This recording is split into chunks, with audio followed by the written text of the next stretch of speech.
Welcome to the Candace's Pack Dog Rescue Show with your host, JP Mendoza. Thank you very much, Taniya. So, two super cool things happened this week. This podcast, the Candace's Pack Dog Rescue Show, between the intro episode and the Janice Wulff interview, has received over 50 downloads. Awesome. The only thing is I'm not getting any feedback. So if you're listening, please send me a DM on Instagram. You can leave a comment on a post. You can send me a message through Facebook, or you can send me an email. Another cool thing that happened this week is Renee from Yo Adrian Dog Training recently invited me to be on his Instagram Live. And he told me that he has recently gotten a bunch of phone calls from people who have rescued dogs. And he wanted to have a conversation about things people should be looking out for, what they should be doing when they bring a rescue dog home, the general mindset you want to have even before you adopt a dog, let alone bring one home. So I had a lot of fun. We did it on Super Bowl Sunday, so I'm not sure how many people actually got to check it out. But if you missed it, you can find it on his Instagram, IGTV. You can find him at yoadrian.dogtraining. And I'm also going to release it as a 2-part bonus episode on this podcast. So go ahead and look out for that. All right, let's get to it. My interview of the week is with my friend Gonz from Okami Canine out of Toronto, Canada. I met him at the Cheri Wulff Lucas and Brian Agnew workshop last fall. And this is a first in a series of conversations that I had with people that I met from the workshop. And I'm really excited to feature people that you may not have heard of that I find amazing in the dog world. What I think makes him great is he's very generous with his knowledge. He's super calm. He's the quietest guy in the room, but that's only because he's listening. He's open-minded. And again, I'll say it, you may not agree with everything my guests say on this show, but I believe if you stay open-minded, you can learn something from everyone you meet. Please welcome Gonz from Okami Canine. Gonz from Okami Canine, all the way from Toronto, Canada. What's going on, Gonz? Hey, how you doing, man? Nothing much is going on. Rainy day today as we're doing this recording. So just keeping it chill indoors, yeah. So being completely honest, full transparency, I don't know exactly when this is going to air. So we're almost in December. Are you guys dealing with all out winter already, or do you guys get a normal start to the winter just like pretty much everybody else? Not yet. You know what? Toronto is a little bit weird. We had a big snowstorm about a week and a half ago. Then it melted within a day, and then we had spring weather.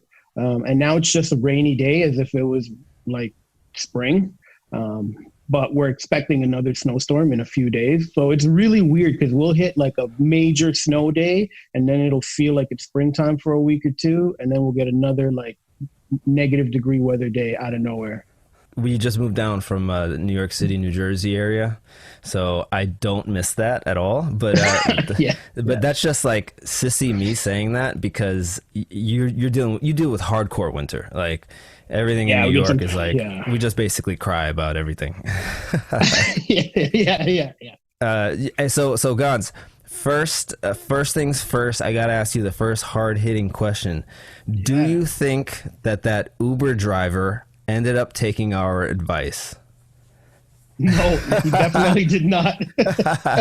So, all right. So for context here, and just to rewind a little bit, Gonz and I met at Cheri Wulff Lucas and Brian Agnew's workshop back in September, right, Gonz? Yeah. Or was this beginning of October? October. Right, October. And we were there for 3 days, and I decided to stay on Cheri's property. And I was offered the room on top of this, I guess, what would you call it, like a warehouse? Yeah, like converted warehouse, yeah.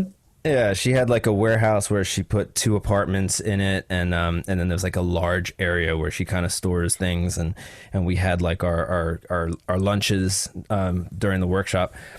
So you were like my downstairs neighbor. Yeah. And we decided, we kind of hit it off, right? I mean, right off the bat, I saw how kind of cool and chill you were. And even the first day that we did some of the workshop, like for people who don't know how it works, you sign up for the workshops and you either have a working spot or an audit spot. And Gonz, you were an audit spot, right? I was an audit spot, right? Yeah. Right. So an audit spot, for people who don't know, are you pay a lesser amount to basically take notes, ask questions, and learn by watching everybody else work, right? I paid for a working spot. I didn't have a dog, and they assigned me a dog, and my dog didn't stay with me. But long story short, you ended up getting my dog after I left because you ended up staying later. That's right. Yeah. Right. Roxy is her name. Yeah. But anyways, when we were after the first day, I had, I guess, what would you call it? Like a demonstration, where they call you up and you start working with the dog. So I was working with Roxy, and this was the first time I'm working with this dog. And, obviously I'm very used to working with my own dog. So it's a different experience. And you guys are like watching me learn a new technique with a new dog, with new people watching me. And I'm already feeling a little bit kind of insecure because I'm like, wow, I'm like in front of all these trainers, who know what they're doing. You know what I mean? So it's like a whole lot of things going on. And after the demonstration, when we broke for lunch, you came up to me and you offered me a lot of tips and tricks on how to handle a dogs that pull and just getting their attention to come back to you if they're kind of paying attention over here on the long line work specifically. Mm-hmm. So I appreciated that from the beginning. So we just kind of hit it off from there. Yeah. So we were going to go out one night with the rest of the group, and we had to wait for an Uber driver, and this Uber driver asked us, about where we were staying because he had to basically climb up a mountain to come get us in the dark. And we told him that we were there for we were from out of town working at a dog training workshop, and he just starts asking us questions about, correct me if I'm wrong, was it a German Shepherd puppy? It was a German Shepherd. I think it was a puppy. And he mentioned, he was having trouble with the dog at home. And he mentioned he had already gone through a trainer and it helped for a couple of days. And then everything fell apart again. Yeah. And I think he was saying that his puppy started becoming food aggressive. Yeah. And the dog was like about a year old now. And he's been doing it for a while and he's been getting worse. So we just basically told him some basic information. But it was kind of like that classic feeling of like, this guy's just asking questions just to ask questions. He's not going to take any of this advice. Yeah, definitely. Yeah. So, Gonz, how did you get into dog training? Like, how does your journey take you to California? And for the workshop, So I think my journey from other trainers that I've talked to that deal with behavior issues in general, I think it's very similar to a lot of dog trainers. But basically what happened is I got a dog. I had dogs growing up, thought I knew what I was doing, but didn't really because I was a kid, right? So other people were doing the work with the dogs. Then I didn't have a dog for a long time. I'd say at least 10 years I didn't have a dog. Then I decided to get another dog with my partner. We got a dog. We got a puppy. We got a Shiba Inu puppy. And, we made every mistake possible. We were like, why do we want to get that dog? They look cool. Right, that was that was criteria. Oh, they look cool and they're small, so they're going to be easy to handle. So our criteria right off the bat was not the greatest. We weren't that educated. Classic she mistake, turned out right? Okay. Classic mistake. Everybody does it, I think, nowadays. Almost everybody, anyways. And we had issues with her. She was pulling a lot. She was very skittish and flighty. So, we made even more mistakes that are pretty classic with new dog owners. Instead of trying to address the issues that she had in terms of confidence level and pulling on the leash, we were looking for quick fixes. Let's buy this quote unquote, no pull harness, right? Let's try this, let's try that. Everything to be like kind of put a Band-Aid on on her issues versus actually addressing anything and actually learning about why she was acting a certain way. But in the long run, she wasn't too difficult to manage. And we just kind of adapted to the difficulties of having a new dog and a dog without boundaries, but she wasn't that bad.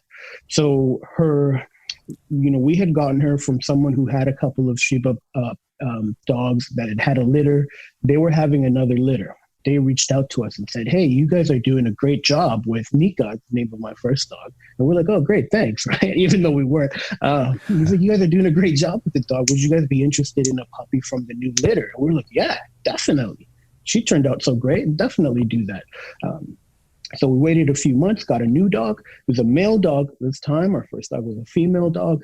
He was a completely different energy, completely different personality than our first one. Sure. He was...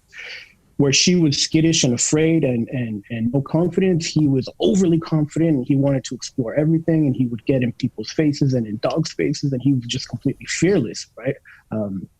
And so as he started to mature, we made every mistake possible again, right? We would greet every dog we saw on leash. We would go to dog parks and let them run around with, no structure, no ability to call the dogs off of play, nothing, just basically having unhealthy interactions every opportunity that we could. We mistakenly gave him unhealthy interactions, and he developed pretty severe reactivity. At 3 months, he was breaking skin, and it wasn't puppy biting. Like, it was aggression. Yeah, he was aggressive over food. He was aggressive over toys. If you got in his face, if you got too close to him, he was being really aggressive. Then at about 4 months, we took him to my cousin's. It was a New Year's party. Another mistake we made. It's a New Year's party, and we decided to take our 4-month-old puppy, right? Oh, yeah. So you can imagine there are people, having drinks, there's loud music, there's commotion. This is a 4-month-old puppy with no ability to shut off. And they had a puppy at the time too, and that's why we thought it would be a good idea to bring them. And so their puppy, was given a chew toy. As soon as my dog saw it, he went for the toy. The other dog tried to say, no, it's mine. And so he lashed out and bit my cousin's dog, like on the ear, took a little gash out of his ear.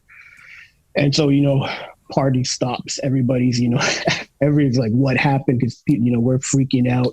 The dogs are yelping. There's blood on the floor. And we're like, oh, this is horrible. Like, no, we can't let this keep going. Right.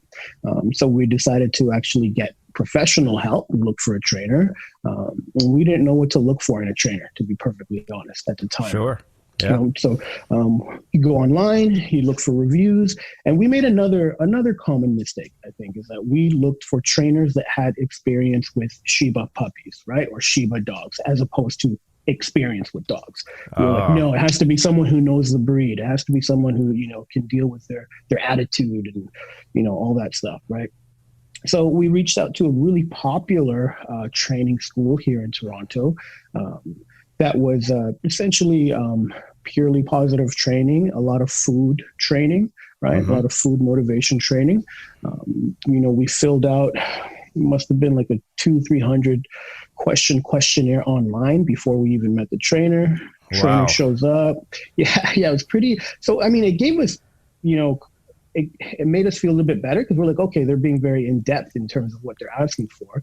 But then the trainer showed up for our training session and asked us all the same questions all over again, right? So out of a 2-hour session, we spent an hour and a half just answering these questions again in person. So already I was like, okay, I'm not feeling so great about this, right? Yeah. We went out, he started, sorry, yeah, go ahead. I was going to say, it's almost like you're showing up for a job interview and you just want help with your dog. Yeah, completely. Like we're lost, we're clueless, we're ready to learn, and we're ready to start addressing behavior. And we spent, 2 hours the night before doing all the information and background info for us to spend, the same amount of time and effort just answering the same questions again, right? So it didn't give me a lot of confidence right there. When we started working the dog, and I didn't know anything about dog training, motivating dogs, dog behavior, dog psychology, any of that. So I was going with the flow, and basically every time we would see a dog approaching, which is when my dog would start blowing up, reacting, he would be like, okay, so hit the clicker and give him a little piece of hot dog or a piece of cheese or whatever. right? And that was the rest of our training session. My dog sees another dog, starts getting intense, click on that button and give them food, right? So this was pure clicker training. Pure clicker training. Clicker training with treats. Clicker training with treats, with hot dogs. Yeah. Clicker training with hot dogs. Right. So I was like, okay. I kind of get it. Okay. Yeah, it makes sense. And if he doesn't blow up, I'll give him a reward. But what I found was every time that, we were giving him food, he was in a really agitated state of mind. Right. So I didn't know why I didn't like that, but I knew I didn't like it. Do you know what I mean? I was like, he's still agitated. We're not addressing anything here, Yeah. It didn't seem right to you. It didn't seem right to me. It really did not seem right to me. I didn't know why, and I couldn't explain why, but it didn't seem right. So we did another follow-up session a couple of weeks later. He showed up. He's like, how's it been going? And I'm like, honestly, I don't see any difference. He's like, oh, yeah, you're probably doing it wrong. Your timing is off. You're not doing this. You're not doing that. Instead of taking the approach of how can we move forward and how we fix it, a lot of it was like, oh, you're probably not doing this right, or you're probably doing this wrong. So I didn't like that either, right? That's not a helpful approach, right? Right. Just blaming so we did you. another session. Yeah, exactly. Basically, so another session. I didn't really see any difference. We did that for a couple of months, no difference. And as a matter of fact, it started getting worse because looking back on it, what we were doing is we were rewarding his state of mind. He was intense and agitated and angry, and we were like, here's a hot dog for that. Right? So we were just kind of making it worse. And it got to the point where we were like, we have to actually address this. We have to change this. So, with my partner, my girlfriend, we were like, okay, doesn't matter what, I don't care like what their background is, like we need to address this. We're ready to try anything. We're like, no prerequisites anymore. They don't have to have experience with Shiba. They don't have to have 5-star reviews. I want to see a review from someone who describes their own dog being like ours that says this person helped me. That's going to be my prerequisite only. Right. So after a few weeks of searching, we found one. I won't say the other company's name, but I will say this guy's name because he's very good. His name is Mark Elliott. He's called the Dog Dude. He's very much dog psychology-based trainer here in Toronto. He has his own pack of I think 8 or 10 dogs that he walks around regularly. So we went with him, and he introduced us to the concept of your dog is not a human. Right. And we're like, oh, mind blowing stuff. Right. He introduces to the concept of, you can't just reward everything away. You have to tell him he's doing something wrong as well. And this is how you can do that in these different ways. And we're like, okay. And you know what, in one session with that trainer, without him grilling us for an hour, without him asking any questions, essentially, he gave us knowledge. He didn't say, answer all these questions. He said, here's a lot of information for you. He handled our dog. Then he passed off the dogs to us. And for the first time since we had gotten both dogs, because we took both dogs to him, they both walked like a dream down one of the busiest streets in Toronto. Dogs left and right, buses, cars, honking, sirens. One dog that normally blows up at everything was walking calmly. The other dog that normally runs away from everything was walking calmly. We were like, whoa, okay. So, sorry to interrupt, but just wanted to give everybody and myself also like a picture of what's happening here. So the trainer, through simple, was it leash techniques? Leash techniques. So leash techniques. So essentially through, leash correction, pop on the leash, for example, as well as a very calm state of mind when he was doing it, no emotion involved, just a very clinical, I don't like what you did, here's the correction for that.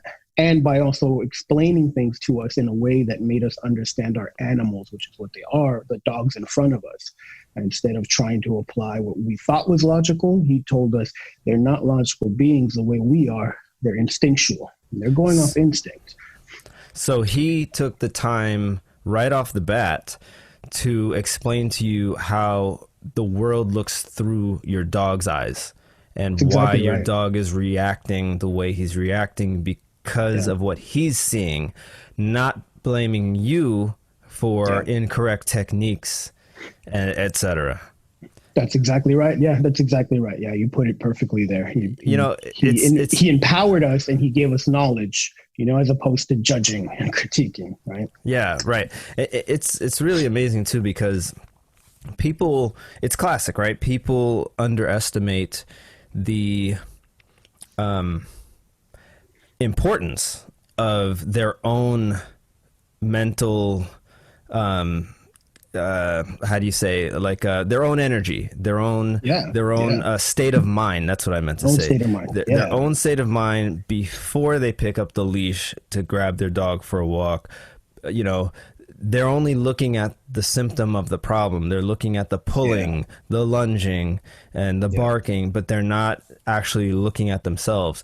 And in fairness, it's like you said in the beginning of your story, you didn't know to look inward. Yeah, exactly. You know, exactly. It really is just an education miscommunication, right? If we don't have the education, we don't know. That's exactly right. Yeah. And then when we're looking for help for our dogs, you know, it sounds to me logically you did everything right. You went online, you looked for reviews, you went with the 5-star school. They're popular, everybody loves them. A positive only. Well, of course I want my dog to have a positive only experience. I don't want anything else, anything other than that. Oh, you're going to give my dog hot dogs? Well, yeah, great. Now my dog's going to have a great time during training. Yeah. Like, can you, like, I'm being a little funny here, but it really is true, right? That's how people see it, and that's how you saw it. Yeah. Can you just like kind of just, you know, just explain a little bit like why that's just not, even though it seems logical, why you don't want to go that approach? Like why? Yeah. So, you know, what it comes down to is that what I have found, and from my experience and from experience now as a trainer working with other people who come to me after going to positive only trainers or clicker trainers, is that a lot of the reason that people go to them is that emotional aspect. That they use the word positive only, right? They use the word food reward, and they use terms like paycheck, and we're going to pay your dog, and we're going to encourage good behavior. Right. So they make it sound very nice, right? They make it sound like all amazing and like it's humane, it's more humane. You know, it's nicer on the dog. But really what it comes down to is that they're preying on our emotional aspect, right? Because when we hear positive only, we think, oh, positive means good, right? That's what that means. So you go, yeah, that's definitely the way I want to go. And anything that's not this must be bad because they call themselves positive only, right? So it's a mistake really, because the angles that the reason that it typically is appealing to someone that needs help is because of the emotional aspect it has on you as a human, and because it convinces you that it is a more humane way to train your dog. And the mistake in that is that dogs are not driven by emotion, they're driven by instinct. So you need someone who's going to understand that. And also, if something is the most humane, that means it's in the best interest of a human, but it's not in the best interest of a dog because they're not a human. You know, you should look for someone who is going to be canine about their approach to a dog, not humane. So remove the emotion from it, right? And that's what we learned kind of the hard way. The more human we were being in our approach and in the trainers we looked out, the worse things would get, right? And when we approached a trainer who understood the canine mind and the canine brain and canine motivations, we started getting incredible results, right? But I will say that wasn't the end of the journey, right? As much as that trainer helped us, I found that we hit a wall. That wasn't, you know, we hit a wall. We made amazing strides. We had a completely different dog, but I still felt there was more to do. So then I started diving deep into my own research and looking out for other trainers, right? And basically expanding my mind and my world. And, you know, I started looking for mentors, and I started looking for courses I could take. And I started looking for ways to learn more about, you know, dog psychology, dog behavior. And I must have studied and found mentors from every spectrum of dog training possible, from ones that were very, very purely positive, quote unquote, to ones that were all about punish the dog for everything, which I don't agree with either. But, you know, I went the full spectrum. And then I said, okay, there's a small group of trainers here that I think achieve incredible results that I've learned the most from. And then I was able to start actually considering, you know, can I do this? Can I do this with my own dog? Do I need someone else holding my hand all the time? No, I don't, once I know how to approach it. And so that's what I did, right? I basically focused on training my own 2 dogs with the knowledge of canine behavior, canine psychology, a wider range of tools and approaches than just one way or another way. And then I found that I could get incredible results, and I ended up doing it for other people and for friends, and for family, until I decided I want to do this for like a living because it feels good. Sure. So I quit my job, and here we are, like a couple years later. That's awesome.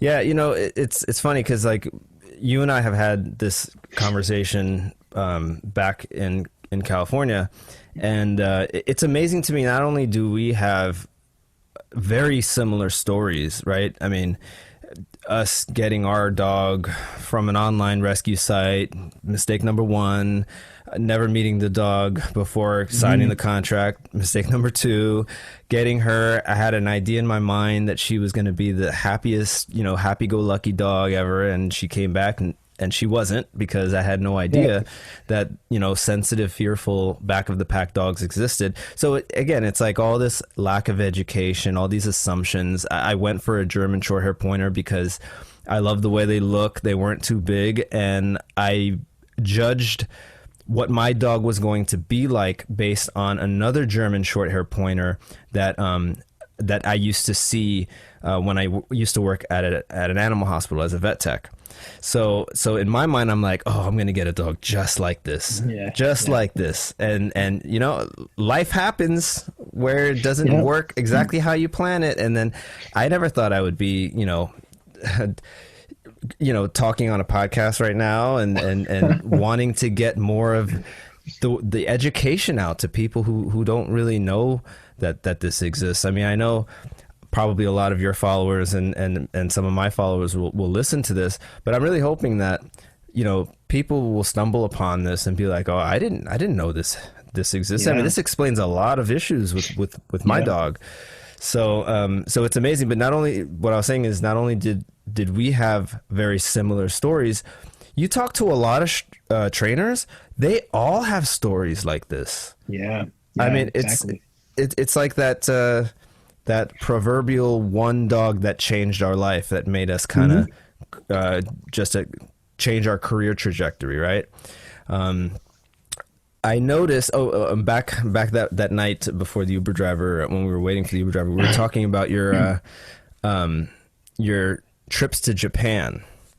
Yeah. Yeah, and I noticed that your business name is Okami, which is, I'm guessing, a Japanese word, if I'm not mistaken. Yeah. Okay, can you tell me how you came up with that name, and also what is it also specifically about Japan that gives you inspiration? Okay, well, I'll start with the Japan then, because for without going into too much detail, we had a conversation about, the first time I went, I was just looking to go somewhere completely different, completely foreign to me. And that was the most foreign place that I could think of, right? End of the world, opposite end of the world type of thing. I had a great time. I met really good people there. I met generous people, helpful people that felt like I had known them for years, even though I had just met them 20 minutes earlier.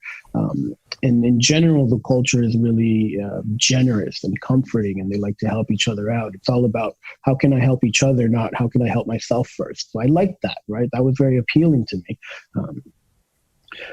So that's the main reason that I like Japan. Like, it's the experiences that I have every time I go back. It's like I make a new friend. People that I met the first time I went years ago are still my friends. We still stay in touch. When I've gone back, we get together and we go out and reconnect and everything. And the generosity is still there. And they're best friends that I've had my whole life, but that I've only met a few years ago. Kind of that type of feeling.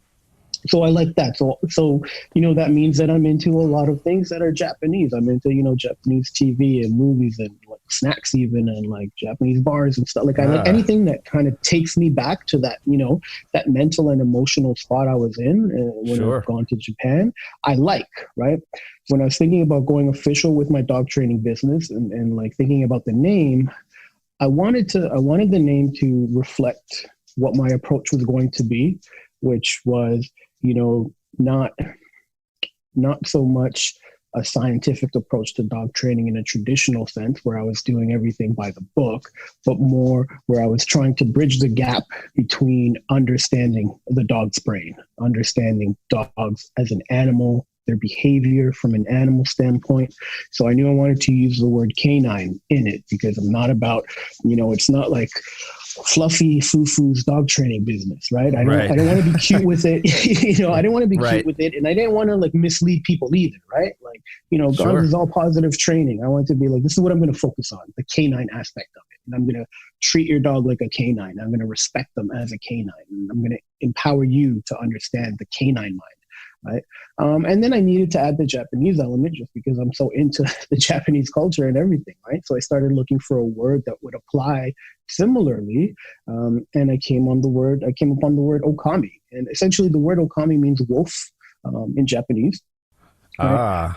And so it was Okami Canine because I like to approach my dog training and educate my clients in terms of the canine that exists in front of you, the modern domesticated dog, but also acknowledging the roots where your animal came from, which is the wolf. And that can be a little bit controversial because there are a lot of people that are like, our dogs are nothing like wolves. And there are other people that are like, no, they're everything like wolves, And the reality is, if you really want to break it down, sure, they're a different animal, right? We've bred them into existence when you think about it. Over right? thousands They didn't evolve of years. on their own. Yeah, exactly. They didn't evolve on their own. However, they still come from that. They still came from wolves. That's still the common ancestor that they have. They're both canids, right? They both have that approach. They're both instinctual animals. We've created a slightly different one. So I wanted to acknowledge the fact that the animals that we exist with, that we live with, they are of a dual motivation. They have the instincts of a wolf. They have the bloodlines of wolves. We need to acknowledge that before we can start addressing what we exhibit as behaviors today. So for me, it was the wolf and the canine approach. I said Okami Canine, and I said that kind of sounds cool, and I like it, and it represents what I want to empower people with. So there's my name, Okami Canine. Super interesting. That's awesome. Let me ask you another question, and I'll tell you how this ties in, okay? Because what you said to me is pretty genius. The fact that Okami means wolf, and it goes back to the ancestor of the dog, because that's still how and where they get their instincts from, their natural instincts. Yeah. Are you a martial arts guy? I would say not. Not too much. Not too much. I mean, I am, but as more of a casual interest as opposed to practicing. Okay, all right. So are you, or have you ever kept up with any Japanese martial arts? Yeah, absolutely. Like judo and Japanese jiu-jitsu, okay. aikido. Yeah. Okay, so I'm a jiu-jitsu guy, right? And obviously Brazilian jiu-jitsu, and obviously Brazilian jiu-jitsu for people who don't know. Comes from Japanese jiu-jitsu, was brought over to Brazil from Japan, right? World champion in Japanese jiu-jitsu from Japan met with the Gracie family in Brazil, right? And that's how the Gracies basically did what they want with it, and made it explode. But the point of what I'm saying is, with martial arts, the way that I think about martial arts is a very structured, disciplined art form. Yeah. And, as trainers, I hesitate to say we. I don't want to lump myself in with all the awesome pros out there. But what I'm saying is, like, when we talk about dog psychology, we talk about giving your dog a structured, balanced way of living so that they know what to expect from us. When I go to jiu-jitsu class, I know what is expected of me. I got to show up on time. I gotta be in formation for the bow-in at the beginning of the class. We're gonna run some laps. We're gonna warm up. There's no fooling around at that time. We're basically doing what we're doing as a team, so that class can start on time, then we can all get out on time.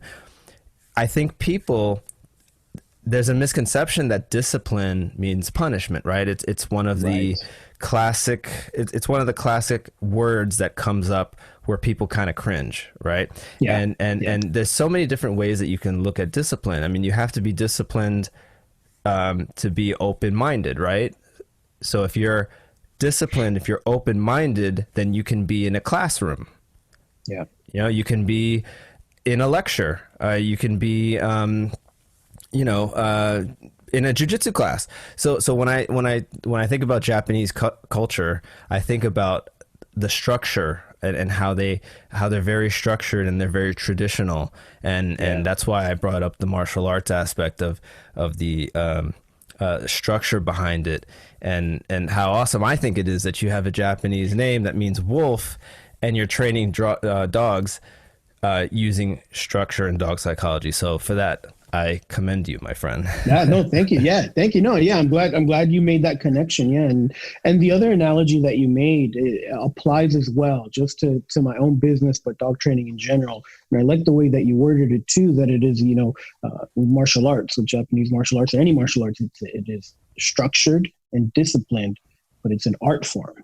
It is an art form. So it's kind of like these are two different ends of the spectrum, but they need to work together to really find that sweet spot for it to become something so great. And that's generally how the best dog trainers approach dog training. There is science behind it, and there is technique behind it, and there's discipline behind it, but it's so much of an art form as well. And that's kind of why I wanted the Japanese influence as well, because I wanted it to represent everything that I liked about the things that I liked about Japan, right? The people that I met were generous, and they all had an aesthetic kind of eye for everything around them. And part of dog training is to become very generous with yourself, right? I don't have a lot of personal time because I'm working with other people or dogs, and you have to give away a lot of yourself in a very structured way. You have to influence others to practice discipline, humans and dogs, right? And you also have to perform the art form of riding that balance of sometimes there is technique and sometimes there's your gut instinct. You have to fall back on that, but you can only fall back on that when you have the discipline. Like you said, discipline is not a bad thing. It's a foundation for good decisions. Sure. And I remember when we were talking, I asked you how long you've been a trainer. You told me about 1.5 years. Is that correct? Yeah, that's right. Okay. Yeah. So I found it amazing that because what would you say? There was maybe 20, 25 people there, maybe 30. Yeah. When I was talking to everybody, I felt like, I was pretty much one of the greenest guys there.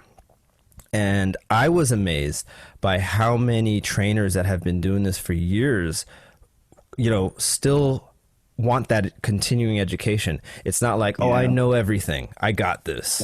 Yeah. Hand me any dog, I can handle it.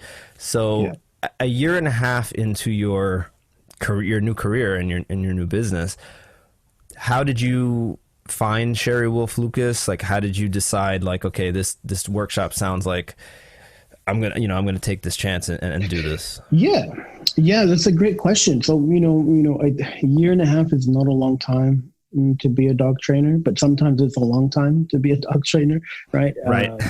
if you get your hands on the right dogs, But essentially, I had realized very early on that I'm not going to be any good at this if I just try to learn on my own. I'm not going to be any good at this if I just try a trial and error approach with dogs, or figure it out as I go along. I'm not going to be any good long term if I do that. So I made the decision very early on to find mentors and be like, I want to know as much as they know and as little time as possible so I can start helping. So how do I need to do that? And find mentors and reach out to them and ask them for help and ask for shadow and ask them if you could just follow them around, just watch them, And Cheri, I came across Cheri, I think it must have been, I don't even know how long ago, but I first became aware of Cheri watching episodes of The Dog Whisperer. She had appeared on a few episodes, right? Yep. And I remember watching these episodes with her and thinking to myself, wow, she is badass. Like she's not like huge in stature. She's not a physically large woman. She's very feminine. She's very petite. She's very, she's very refined. And yet here she was kind of influencing in a very positive way all these difficult dogs and all these powerful dogs. And I was like, that's someone that I need to learn from, because there's something more that she's doing that you can't write about or read about. You can't learn from watching a video. She's doing something else. She has to be, right? Right. Especially in a 22-minute episode of The Dog Whisperer, right? Because Cheri was usually featured for, maybe 4 or 5 of those minutes. That's exactly right. Yeah, that's exactly right. Yeah. So, I had always kind of known about her, even before I decided to be a dog trainer, right? Even before I thought that would be a possibility. But then when I started realizing I need to learn from people that are better than me, I need to learn from other people so I can get into this game as quickly as possible on a solid footing.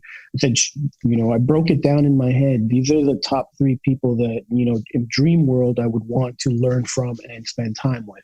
Right. And then I said, what are the qualities of this person? A, B, and C. What are the qualities of this other mentor?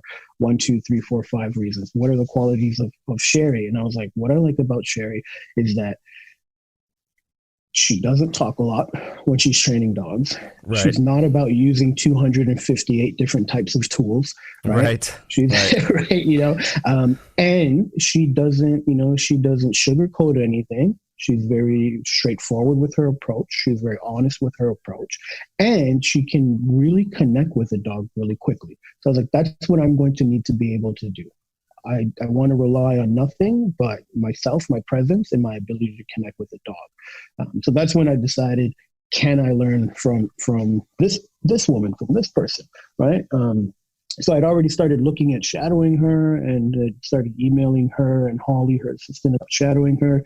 And then I just in doing more research on Cheri and what else I could learn from her, I found out about the workshop, the Missing Link workshop, which she hosts along with Brian Agnew.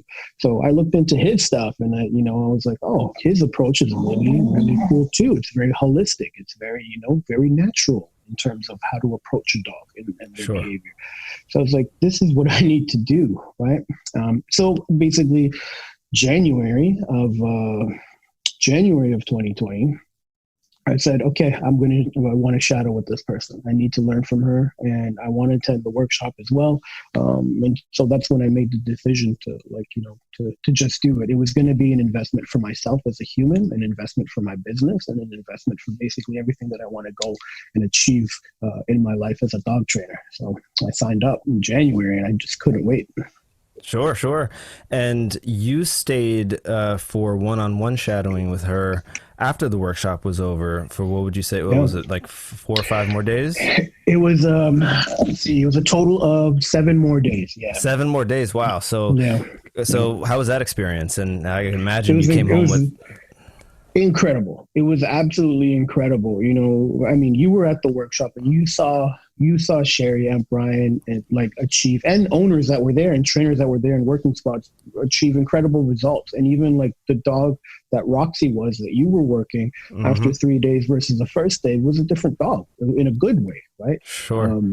So that was already mind blowing. But then to be able to spend, instead of just in 20-minute training sessions in the workshop, just watching, I was able to spend basically, I woke up, I would have a cup of coffee and some toast, and I would go meet Cheri, and we would just start working dogs right away. Right. We'd break for lunch and we'd do it all over again until 5, 6 p.m. Right. So the ability to spend that much time with her, to watch her work, to have her guide me step by step was incredible, was invaluable, and not just kind of watching her work, but, she would be like, okay, here's what you're going to do. You're going to take that dog and here's what you're going to do. And me with some experience was like, okay, I think I know what to do here. And I would start doing it. But she's been doing it for longer. And so, she was really good at pointing out things that I was lacking, things that I was missing, but she was even better. She was even better at pointing out the things that were my strong points and what I should focus on and how to tie the two together and how to fill in the blanks that I had. So I never felt like, I wasn't learning every second that I was there. I always felt that I was learning, but more importantly, I always felt that she was building me up as a dog trainer and just as a human. I came out of my shadow experience with Cheri 100 times more confident than when I went in. She made me stronger and better than anything I would have imagined. That is saying a lot, especially. It really is. Yeah. Especially, I would imagine a year and a half into doing this, you've probably had a lot of successes already. A year and a half in, A lot. I mean, you A got lot. paid Yeah, clients. yeah. Yeah. And I read the reviews on your website. People love you. So, Yeah. and you still went out to learn more, and now you're an even better trainer for the investment you put in with Cheri. I just think that's awesome. I think, Yeah, I really think not even with dog training, it's like how everybody should approach life, period. It really is, yeah. You know, It it's really, like it really is, because it really made me realize, because I thought I was pretty good as a dog trainer, and I was pretty good. With no ego, I can say I was achieving results. I was getting results, right? And people do like my style of training. But I would say after coming back from Cheri's, I completely feel like I'm in a different league. I really do. Like, I feel I'm in a completely different league. And had I not acknowledged that I should be learning instead of getting comfortable, I never would have become better. You know what I mean? And it's like you said, in dog training and almost any profession in life in general, as soon as you realize that you need to learn more is when you're going to start getting better, even before you start learning. Sure. Coming back from that workshop, it just made me realize like how much more not only I had to learn, but how much more I want to learn. Like, Yeah. 3 days was great to meet people and form connections. And, you know, a big idea that I had coming from the workshop was doing this podcast, because now I have people that I can feature and interview like yourself. But Yeah. doing the workshop, it was like energizing for me. It was one of those things where, you know, my wife and I, we moved down to Florida, and now I'm kind of, you know, in this new space, not only physically, but mentally, because, you know, I left my job, you know, back in New York City, and now I'm trying to start this rescue, and I'm like, okay, do I really know what I'm doing? And okay, this, you know, it was a lot of hesitation. And, you know, long story short, the move was really hard on our dog Candace. And I took advantage of I think I contacted Cheri on Instagram because I was just blown away by one of her videos. And I just said something like, and like you, Gonz, Cheri was on a list of people. She's on the top of a list of people that I said, you know what, one day I'm going to have the money, I'm going to have the means to train with this woman. I don't care how it's going to happen. It's going to happen. And through when the pandemic hit, you know, it wasn't so easy to go start shadowing somebody. You know, you can't just invite a trainer to your house. So there were a lot of plans I had in place that were kind of thwarted by the pandemic. So I realized a lot of trainers were doing virtual training. And I contacted Cheri on Instagram. I think I just left a comment saying like, oh, you know, one of my life goals is to train with you. And then she actually responded and said, oh, you know, I'd love to train with you. Just contact my assistant Holly, and, you know, we'll get it done. And I contacted her, and my dog's issues, you know, the move was pretty hard on her. Yeah, especially we moved to Florida, which is, you know, the thunderstorms here are epic. It's like something out of a nature movie. It's crazy. So my dog was already afraid of thunder back in like New Jersey when it seldomly happened like in the summers, but now it's happening every single day on top of a move. Yeah, it was just way too much for her. So I ended up having to I ended up booking virtual sessions with Cheri, and I was just blown away with how giving she is with her time, you know, and then she told me about the workshop, and I said, how can I turn this down? So my wife and I made it happen, and that's how I ended up there. What do you have what are your long-term goals when it comes to dog training? Like, do you have a lot of plans for Okami Canine? I do. I have very specific goals. Yeah. Like, I had kind of formulated them when I started, but as I get more into it and as I get more knowledge and more confident in what I think I can achieve, I have very clear goals. I want to get to a point where here in Toronto, ideally, or at the very least somewhere around Toronto, where I can have a property similar to Cheri's, where I can help more people than I currently can. Right now I'm limited in terms of space. I live, Toronto's not unlike New York, New Jersey. There's not a lot of room here. It's really expensive to get anything, Big city, right? So a big city, yeah. So I'm limited in terms of how much I can actually do that I want to do. So, all my training is in other people's homes or outside one-on-one private sessions, right? And that's great when it's working for me and I love it. But I want to be able to say, look, your dog needs this much, and your dog needs to go through all of this. How about you bring your dog to my property, and I can have other dogs as well. And I can not just help people with their own dogs, but I can help dogs that have no other choice, that maybe can't be home for a variety of reasons.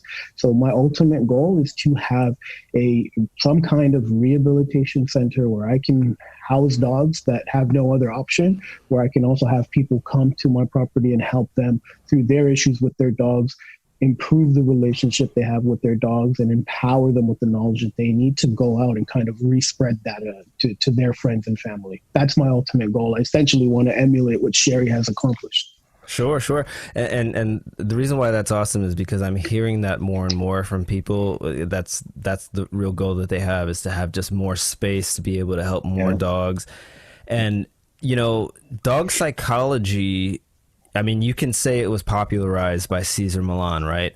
But since his show went off the air, it's like he's, he has a YouTube channel and everything, but it's not really the same, right? He's not on prime time anymore, and TV isn't like what it used to be. So I feel like he popularized it, but then it kind of waned a little bit. And then social media is trying to kind of bring it back, because I still talk to people sometimes and they're like, oh, so what do you mean? You use like, positive reinforcement? Like that's like the first thing they bring up. And now you have to go into the awkward conversation of the differences and things like that. So I believe dog psychology, it's like education.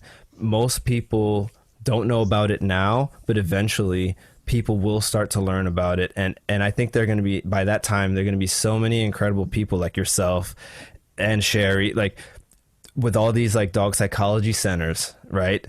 And we're all going to be connected. Like that's going to be the beautiful part. We'll all be connected. Yeah. We can network. I mean, we can have, just host different workshops, and like with as many people as there are out there that are actually interested in having a better relationship with their dog, they just need to find us.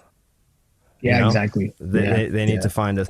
I'm hoping to do something like that. I mean, obviously I'm doing it from a rescue standpoint, and we're in the market to get a bigger property so that I can house rescue dogs and then have like my own personal pack, like Cheri as well.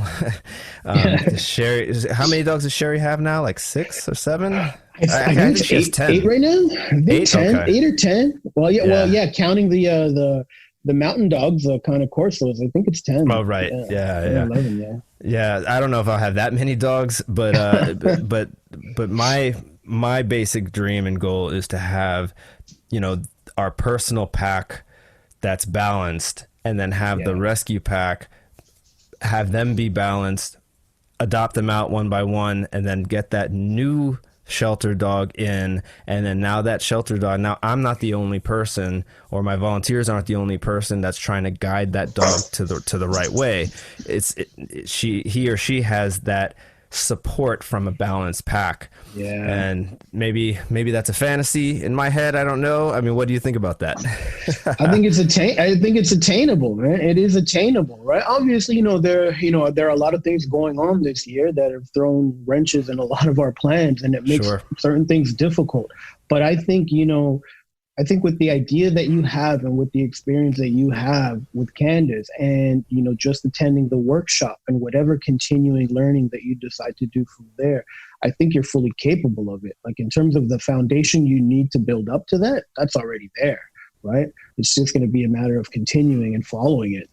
So I think it's very attainable, and I think it's the right approach to take for a rescue organization. A lot of my clients come to me with rescue dogs, and they haven't been set up for success, the dogs or the people, right? Because nobody knows about dog behavior. And I'm speaking strictly from Toronto here, but a lot of the rescues that operate here just don't really know that much about dogs when it comes down to it. So they give owners bad information or incorrect information or misguided information. And then they start to encounter all kinds of problems left and right. So you and I did a dog psychology IG live about a month or so ago, or a couple months ago, depending on when this airs. My favorite and honestly, the feedback, the one piece of feedback I received that honestly blew me away was a woman who said to me that I rescued my dog from a rescue. They are not on board with the whole dog psychology or balanced training. And it's so good to learn that there's a rescue out there that supports dog psychology based training. And she honestly, she didn't want me to repost her name because she didn't want her rescue to see that comment came from her. So it was a reminder to me on why I started doing this and why I do want to get that training experience under my belt so I can help as many dogs and educate as many people as I need to. You know what I mean? Yeah. So I think I think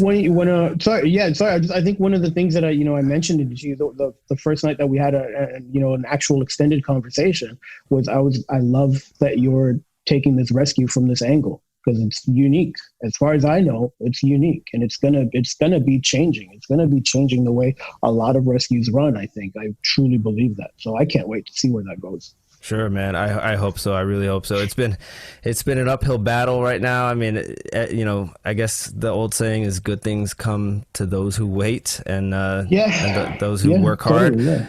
So, with the pandemic has made things a little bit tough, but you know what, man, in the end, it's going to end up paying off. I'm not in a rush. I'm a pretty young guy. Yeah, exactly. Yeah, exactly. And the other thing that I want to mention, I just want to circle back a little bit because you had mentioned how there's a resurgence in the dog psychology aspect of dog training, and here's one thing that might be new to you, but that I have found in working with other mentors and other trainers is this divide it's a divide right now. There's dog psychology based, training approach. And then there's like more traditional, quote unquote, traditional dog training, which is like obedience, clicker training, whatever. Right. And they're kind of two individual worlds that exist right now. But if you go back 80 years ago, they were together. Like my start as a dog trainer was obedience heavy stuff, like traditional old school dog training, obedience, right? Repetition and stuff.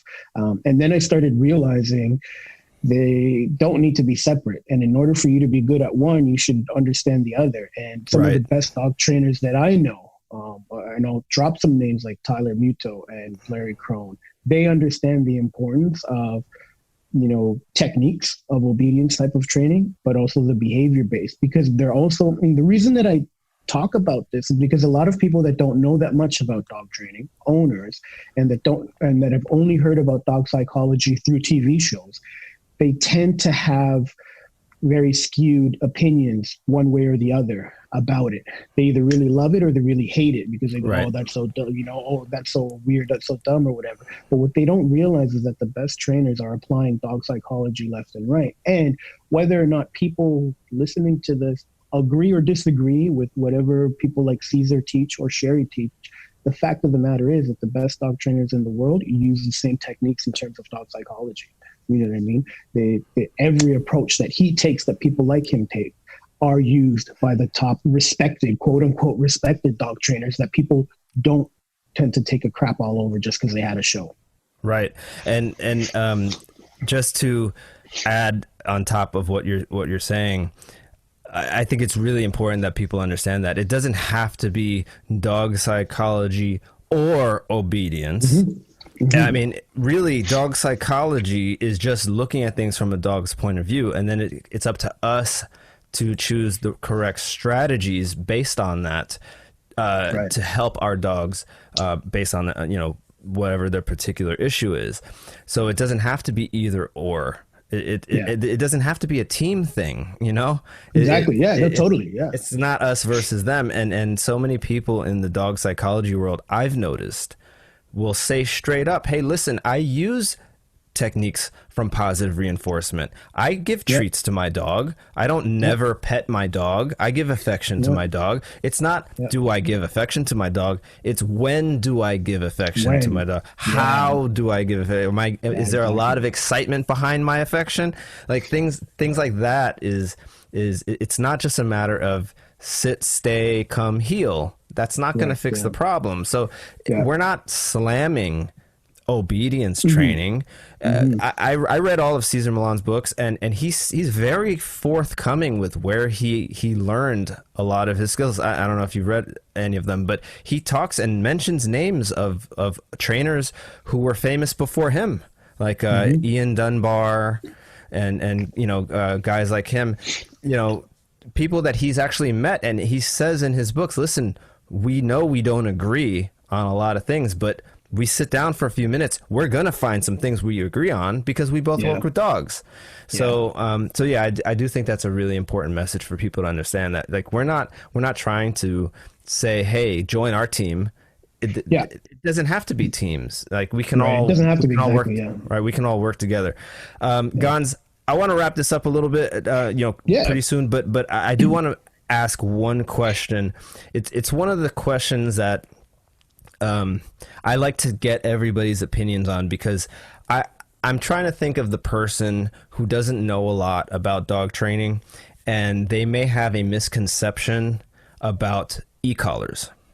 And I noticed on your website, you have a service that you named remote collar classes. Yeah. So my question to you is, what do you ultimately see? What do you want someone to take away from your e-collar classes? Like what is the ultimate goal that you're trying to reach with the classes? What I want people to achieve, to acknowledge, and to learn through my e-collar classes, remote collar classes, and the way I name it as a hint, is that it is an additional communication form that you can add to your relationship with your dog. It is a remote collar. E-collars are one of the things in dog training that are very polarizing. People hate them, people love them, right? E-collars are also one of the things in dog training that are usually very overly abused. I'll be perfectly honest. There are a lot of people that do e-collar training that do it very poorly. Sure. And I know for a fact, because I've worked with dogs that come to me after really bad e-collar training, and I have to undo a whole lot of psychological damage. Sure.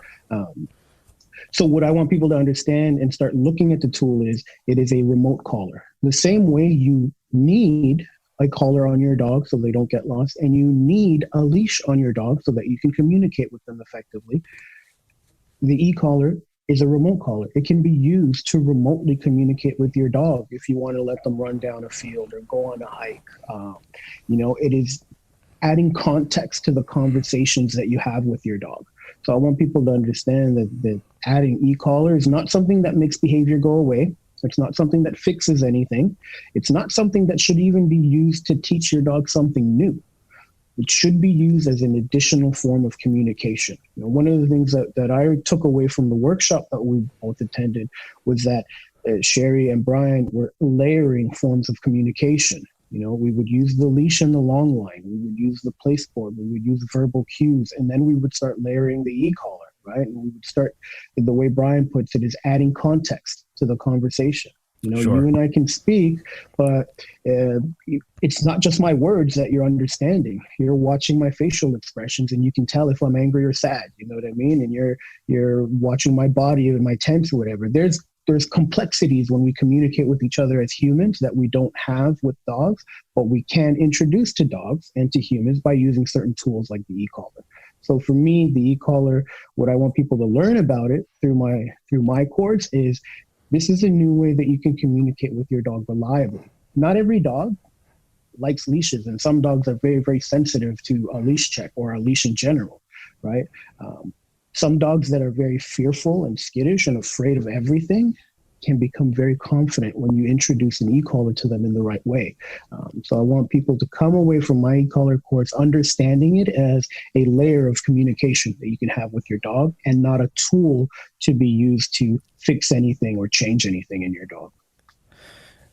Sure. I mean, e-collars, I mean, I can't think of anything else that is more polarizing than an e-collar. I mean, a prong collar might be a second to it. Yeah, close second. Yeah. Close second. But yeah, e-collar, honestly, I'll be 100% honest. I am learning to be more comfortable with it. It's one of those things where I want to learn how to use it, when to use it, and when not to use it. The workshop had a lot of proper e-collar training. Yeah. And I always wanted to make sure that where I was on that dial on the remote was not too high. I never wanted to, get any kind of yelp out of a dog. You know what I mean? Like I treated it as, okay, dog, teach me how to use this thing.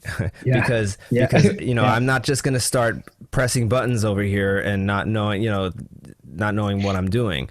So obviously, we had guidance and everything, but it was the first time I was actually using one. And it's still not something that, I mean, again, as long as we're being honest here, it's still not something I would consider putting on my dog, Candace, just because I know how sensitive she is.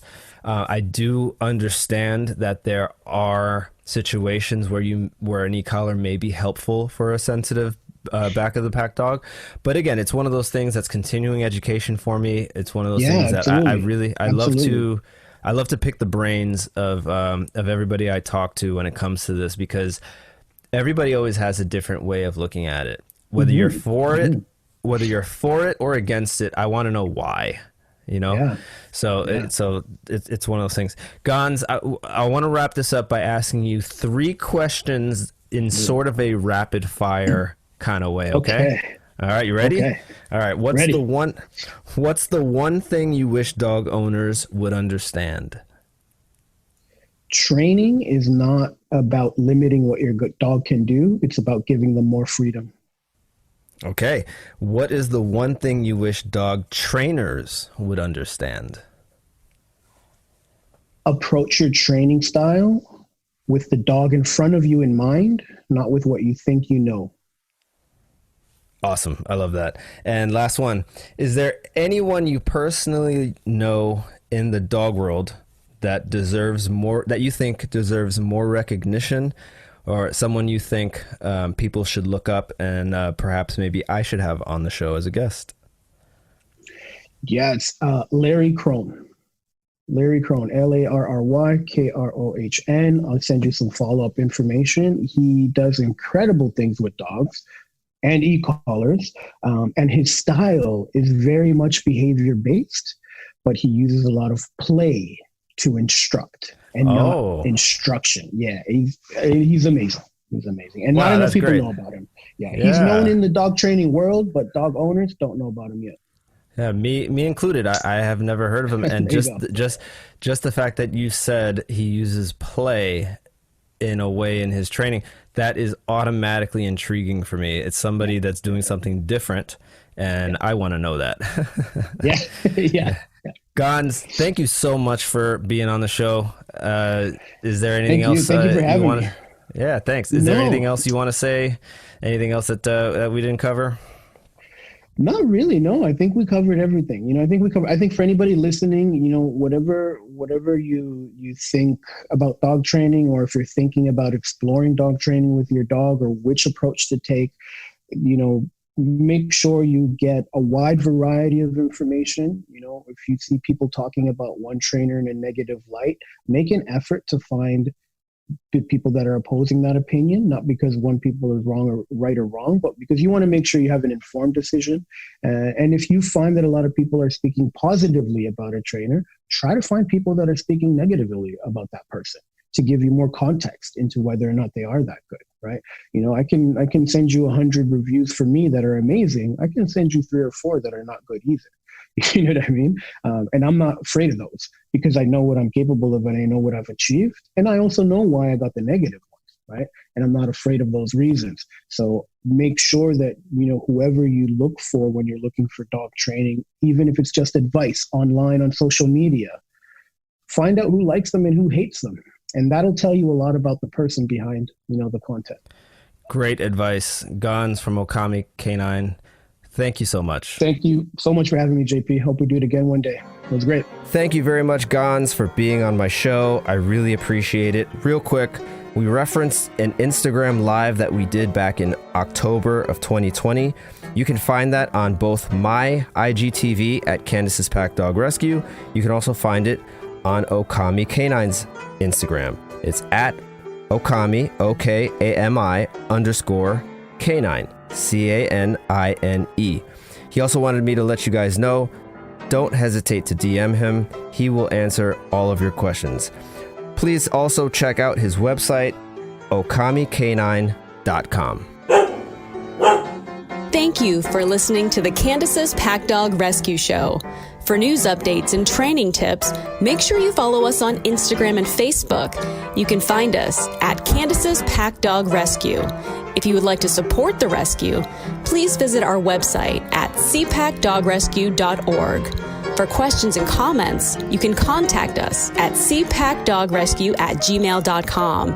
And if you like the show, please subscribe and leave a 5-star review on your podcast app.